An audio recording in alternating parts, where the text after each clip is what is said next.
పరువు నిలుపుకోవడం కోసం కూటమి ప్రభుత్వం పడరాని పాట్లు పడుతోంది. అమరావతి పునఃప్రారంభ కార్యక్రమానికి బలవంతంగా ప్రజలను తరలిస్తున్నారు. 5 లక్షల మందిని తరలించే బాధ్యత అధికారులు ఉద్యోగులకు అప్పగించారు. అయితే ప్రతి డ్వాక్రా గ్రూప్ నుంచి 7 సభ్యులు తప్పక హాజరు కావాలని హుకుం జారీ చేశారు. హాజరు కాని గ్రూప్స్ను ఆన్లైన్లో తొలగిస్తామని బెదిరిస్తున్నారు. యానిమేటర్ల ఆడియో లీక్తో కూటమి ప్రభుత్వ బండారం బట్టబయలైంది. P4 బహిరంగ సభ ఫ్లాప్ కావడంతో చంద్రబాబు ప్రభుత్వంలో గుబులు రేపుతోంది. అందుకే సభకు రాని వారికి ప్రభుత్వ సంక్షేమ పథకాలు అమలు నిలిపివేస్తామంటూ బెదిరిస్తున్నారు. ముఖ్యంగా నేను చెప్పేది ఏంటంటే, రేపు అనగా మరి 2వ తారీఖు రోజు మీరు ఎవ్వరు కూడా నాకు ప్రతి ఒక్క గ్రూప్ నుంచి కనీసం 7 మెంబర్స్ని మీటింగ్కి తీసుకొని రమ్మని మాకు ఆర్డర్ వేశారు. ఏ గ్రూప్ వాళ్ళు వస్తున్నారు, ఏ గ్రూప్ వాళ్ళు రావట్లేదు కూడా మాకు తెలియజేయమని నాకు ఒక లిస్ట్ ఇచ్చారు. ఆ గ్రూప్ వాళ్ళు కనుక రాలేదు అంటే ఆ గ్రూపులు ఇక నుంచి ఆన్లైన్లో ఉండవు, వాళ్ళకి ఎటువంటి గవర్నమెంట్ పథకాలు కూడా రావు. అది పర్టికులర్గా చెప్పమన్నారు. నేను చెప్తున్నా, నాకు రేపు మీటింగ్ దగ్గరికి వెళ్ళటానికి నాకు 5 బస్సులు ఇచ్చారు. ఈ 5 బస్సుల్లో ప్రతి ఒక్క గ్రూప్ నుంచి 7 మెంబర్స్ని తీసుకొని రమ్మని చెప్పి ఆర్డర్ పాస్ చేశారు. ఏ గ్రూప్ వాళ్ళు అయితే రాలేదు, ఆ గ్రూప్ వాళ్ళు రాలేదు అని నేను రాసుకోవాల్సి వచ్చింది. కాబట్టి నాకు 5 బస్సులు ఇచ్చారమ్మా, కొంచెం నన్ను అయితే గట్టెక్కించండి. నేనైతే పోయినసారి మొన్న బస్సు ఇస్తే దానికి జనాల్ని తీసుకెళ్ళలేదని నిలబెట్టి, నేను తీసుకెళ్ళినా సరే నా పక్కన వాళ్ళు తేలేదని నా అందరితో పాటు నన్ను కూడా కలిపి నానా తిట్లు తిట్టారు.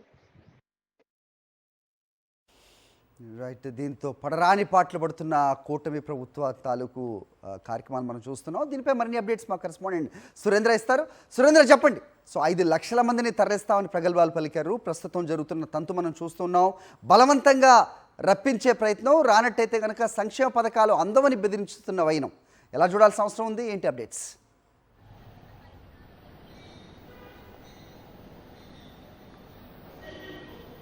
హరి, ఈరోజు అమరావతి పునఃప్రారంభానికి సంబంధించి నరేంద్ర మోడీ సభకు హాజరు కాబోతున్నారు. మధ్యాహ్నం అమరావతికి చేరుకోబోతున్నారు. అయితే ఈ సభని చాలా గ్రాండ్గా నిర్వహించడం కోసం కూటమి ప్రభుత్వం ప్రయత్నాలు చేస్తుంది. ఫస్ట్ 1 నుంచి 2 లక్షల మంది వస్తారంటూ మంత్రులు ప్రకటించారు. ఇప్పుడు 5 లక్షలకి సంఖ్య పెరుగుతుంది అంటూ కూడా చెప్పారు. భారీ ఎత్తున రాష్ట్ర వ్యాప్తంగా ప్రజలందరూ కూడా ఈ తరలి వస్తున్నారంటూ ఒక ప్రచారాన్ని అయితే నిర్వహించారు. కానీ గ్రౌండ్ లెవెల్లో ఆ పరిస్థితి ఎక్కడా కూడా కనిపించట్లేదని చెప్పాలి. అందుకోసం ప్రభుత్వ యంత్రాంగాన్ని పూర్తిగా ఈ పని మీద దించిన పరిస్థితి కనిపిస్తుంది.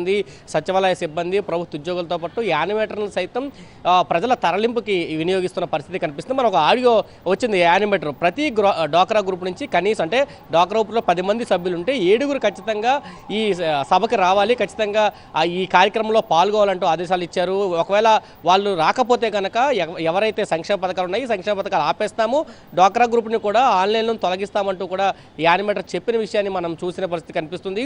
కూటమి ప్రభుత్వం ఎక్కడైతే సభలు సమావేశాలు నిర్వహిస్తుందో అక్కడికి ప్రజలు రావట్లేదని చాలా స్పష్టంగా కనిపిస్తుంది. గతంలో ఇది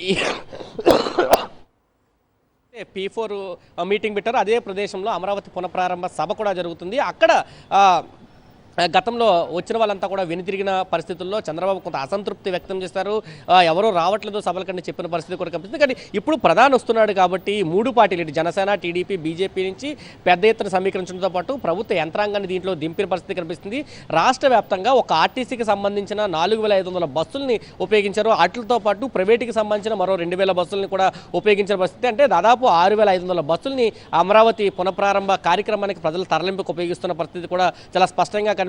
భయానో నయానో ఖచ్చితంగా ప్రజల్ని సభకు తీసుకురావాలి, దీన్ని విజయవంతం చేయాలి, ఈ కార్యక్రమం నుంచి గట్టెక్కాలి అనేది కూటమి ప్రభుత్వం ఆలోచిస్తున్నట్టయితే కనిపిస్తుంది. పడరాని పాటలు ప్రజల్ని సమీకరించి ఈ మీటింగ్కి తీసుకురావడానికి పడరాని పాటలు అయితే పడుతున్నట్టయితే చాలా స్పష్టంగా కనిపిస్తుంది. గతంలో ఒక ఫంక్షన్ల కార్యక్రమాలకి వెళ్ళిన చంద్రబాబు మీరు సభకు రండి అంటూ ప్రజల్ని అడిగిన పరిస్థితి కూడా చాలా స్పష్టంగా కనిపిస్తుంది. ప్రధాని నరేంద్ర మోడీ వస్తున్న నేపథ్యంలో ప్రజలు రాకపోతే ఎక్కడ అటర్ ఫ్లాప్ అవుతాదో అని ఒక భయం అయితే కూటమి నేతల్లో ఉంది. దానికోసం ఈ ఏర్పాట్లన్నీ చేస్తుంది. ప్రజల మీద ఒత్తిడి తీసుకొచ్చి, అధికారుల మీద ఒత్తిడి తీసుకొచ్చి వాళ్ళందరినీ కూడా సభలకు రప్పించే ఏర్పాట్లు అయితే చేస్తున్నట్టయితే చాలా స్పష్టంగా కనిపిస్తుందని చెప్పాలి. హరి, రైట్ సురేంద్ర.